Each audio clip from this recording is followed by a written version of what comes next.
The Strait of Malacca has been a global trade route for centuries. Ships carrying spices, silk, and silver have passed through since forever. Back then, there was the Kingdom of Malacca, fought over by many powers, including the Portuguese, who eventually took control. Years later, the British came along and built Singapore as their new trading post. To power the colony, they brought in Chinese workers, laying the foundation for what would become one of Asia's busiest ports. With that ethnic composition, culturally and ethically, Singapore shares deep roots with China. It's basically a Chinese majority nation surrounded by Southeast Asian countries, which makes them, understandably, a bit nervous.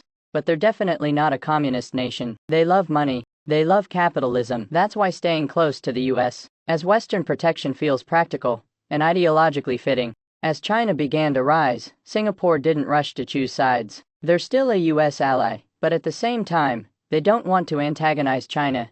Not like what Australia did in the past few years. Singapore stayed polite, measured, and quietly made sure business went on as usual. No one really knows which side Singapore would take if things ever got serious. Say, in a Taiwan conflict backed by the US against mainland China. But one thing's for sure, Singapore's biggest hope is to remain pragmatic, always putting stability and profit above everything else.